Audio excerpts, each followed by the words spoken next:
people are on. Hello. Good afternoon. Happy Wednesday? I think it's Wednesday.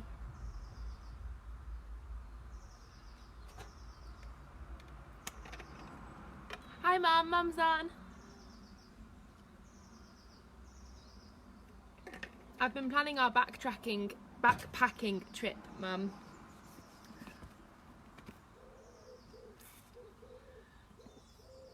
Nicaragua is my #1 favourite destination at the moment. Oh, hi Stacey. Hi Freya and Kayla and Harper. Yes, I've had sun cream on. I promise.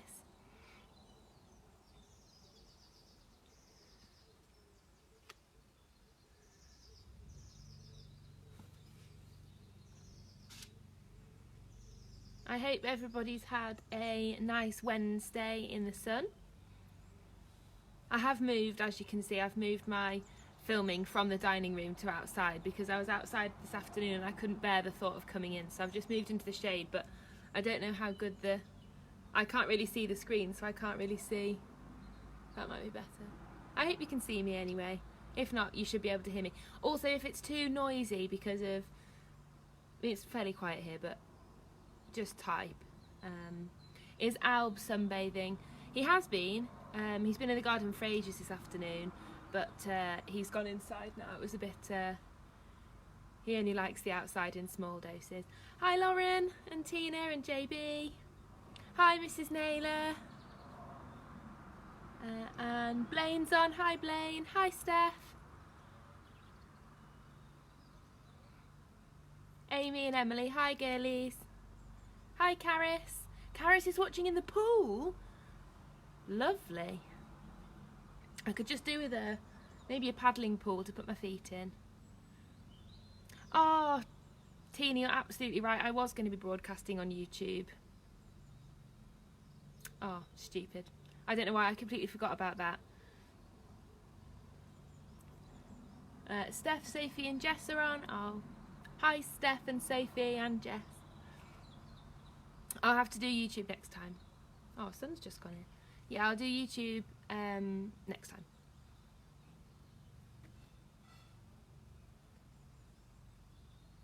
Hi, Mrs. M. Oh, Alice and George are on. Hi, Alice and George. I haven't seen your names on here before. I hope you're both okay. I did have a lovely email from you, Alice. I really enjoyed that.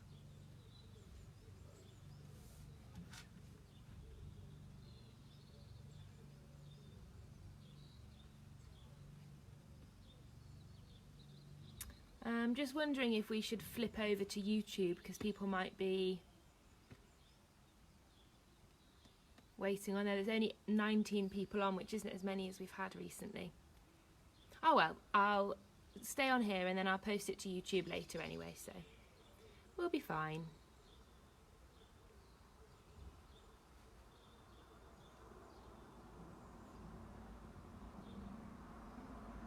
I did have a couple of messages, people asking me if I was poorly with the coronavirus for the last 2 days.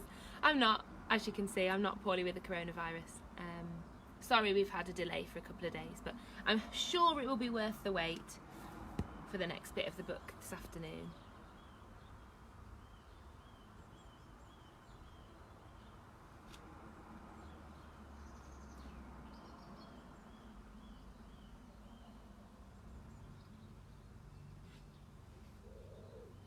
Hi Mr. M.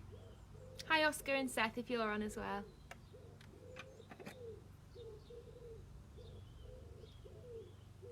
First time I've not had a cup of tea. Too warm this afternoon for tea, I think. What time is it?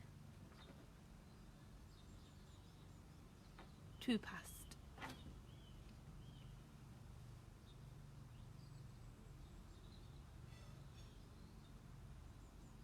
Lauren says hi. Hi Lauren. Say hi to JB from me as well. I bet he misses the sights of the 5H classroom. So just while we're waiting for a couple more minutes, I'll just do a quick recap because it's been a few days now, hasn't it, since we read.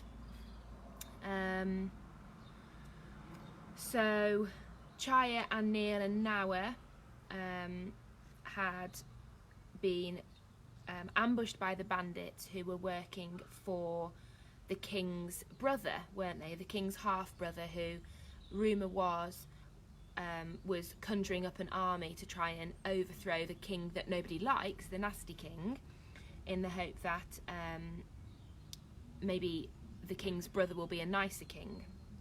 So he was called Gamage, wasn't he, the bandit? So he took them to the hideout of the king's half-brother, and then we had that big shock that was actually, it's not the king's half-brother at all, it's the king's half-sister, who's called Princess Leela, who is pretty cool, isn't she? She's really amazing, and all the people in the village are being terrorised by the king, and they all are really angry with Chaya and Neil for bringing all this kind of bad thoughts about their village, because people think that the thief is from there, which is true. So they decided that they would join Leela and try and persuade the villagers from Neil's part of the village to join Princess Leela's army, and then they were going to march and try and convince them to join. So they're in the forest, aren't they, and they're waiting until it's gone dark, that was it, so that the king's men have retreated, and Princess Leela's army are assembling in an ancient temple in the middle of the jungle, so that when they've gone to the village and found out if it's going to work, she will call her army, and they will be there. I think she said 2 hours from the temple. Okay, so it ended with Nawa was breathing hard next to Chaya. Even in the half-darkness, Chaya could see Neil's face was pale. She took both their hands in hers and squeezed. It's time. Chapter 38. Is this loud enough, by the way, with me being outside? Can you just comment and say, yes, it's loud enough, if I'm sat further close enough and if it's not too much background noise. Chapter 38. They stumbled out into the open, Gamage holding a small torch as they emerged.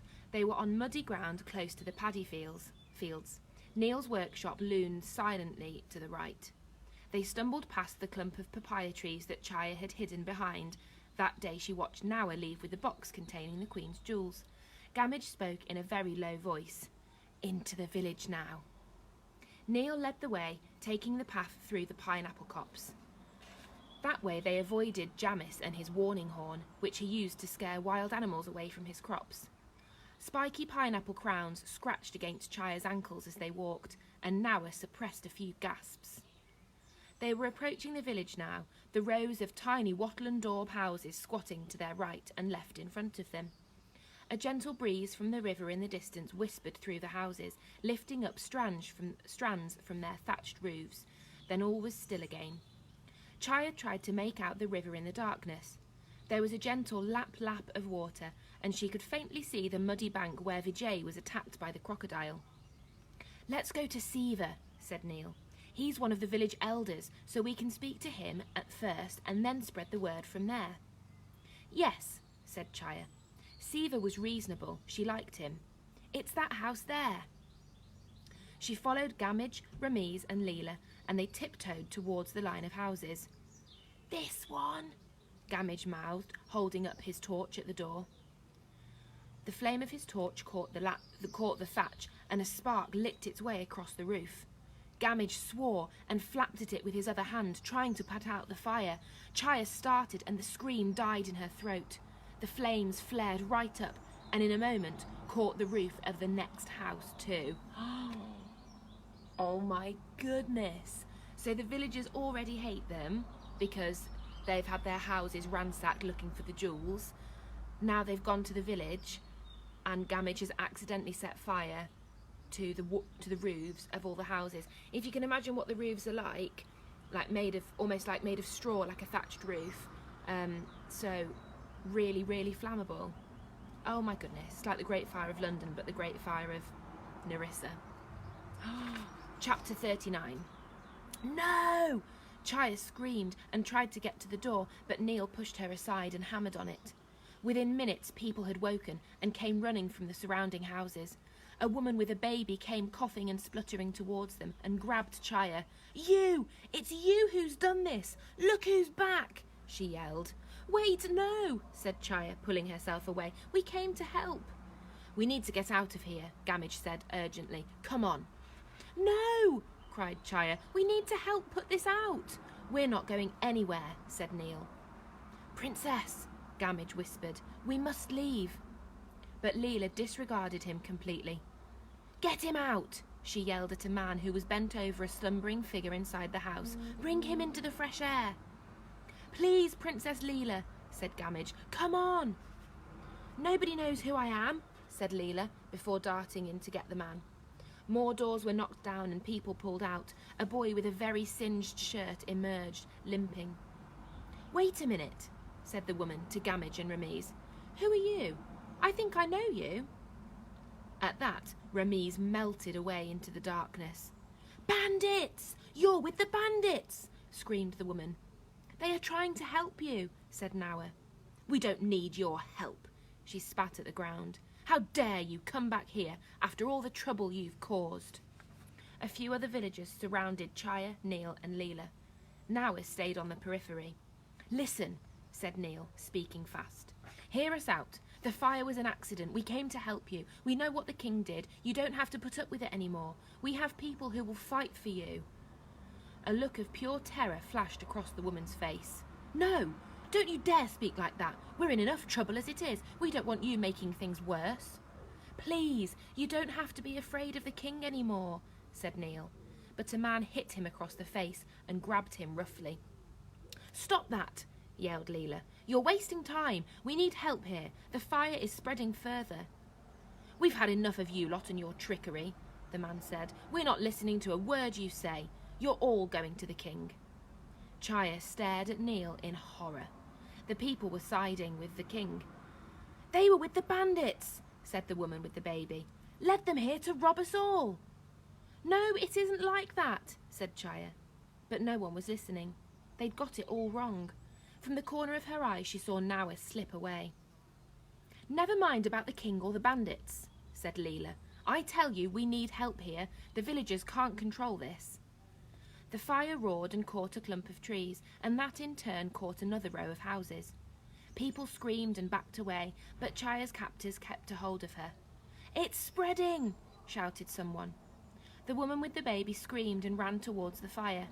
Still, Chaya was in someone's grip, unable to get free. "Let me go," said Neil, trying to get free of his captors. "It's going towards my house. Let me go." "We need help," said Chaya, still struggling.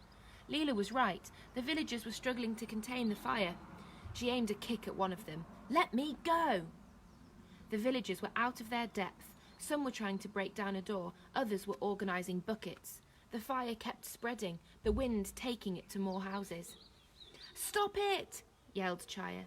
She hit out at one of the men and caught him in the jaw, but he grabbed her and pinned her hands back behind her back. The fire flared high and crackled into the sky. Neil stared at it, inching towards his house. Suddenly he stiffened and turned to Chaya. There was an expression she couldn't read flickering on his face. "What?" she mouthed. He was trying to tell her something. There came a trumpeting. "Ananda! Ananda's back in it!" I wonder what he's going to do to help rescue them. Chapter 40. Through the darkness bounded Ananda with Nawa on his back. That's where Nawa slipped away to. Silhouetted in a pulsing auburn glow, his trunk curled up in the air, trumpeting loudly. The man holding Chaya gasped when he realised what was happening. One of the mob whacked Neil on the head, sending him spinning to the ground. There was a shout from Nawa, and she drove Ananda straight at the men. His tusks glinted in the light of the burning houses, and the ground shook as he thundered towards them. In a moment, the mob's mood had changed from anger to terror. Even Chaya felt a thrill of horror as Ananda's powerful body bore down on them. The men scattered in panic. "Come on!" shouted Nawa, Ananda's trumpeting booming through the smoke. Chaya sprinted towards her, but Neil darted away to his home. We need the king's men at once. The fire's spreading. Chaya hoisted herself on Ananda and urged him on. This way, Ananda. They're going to catch us, said Nawa. Shouldn't we get away? We can't. We need the king's men. She shouted a warning to Leela. The king's men will be here soon. Ananda drew back and shook his head at the smoke drifting from the village. But Chaya rubbed her foot on his right ear and turned him left, skirting the village as she made for the high road. Lines of flames snaked through the village, and a couple of roofs blazed in waves of scarlet fire. Close to the walls of the city, she made straight for the old war bell. Stop, Ananda! Chaya manoeuvred Ananda over the crumbling plinth and patted him to calm him as the smoke drifted up and made Chaya cough. Stay still, Ananda. Trust me. Be good now. She bent down and rubbed his head. There's going to be noise. Ananda carried the king at the head of the pageants. He was well used to the sounds of crowds and fireworks and mayhem, but she had to warn him anyway. Cover your ears, she yelled at Nawa. Chaya pulled herself up to a standing position.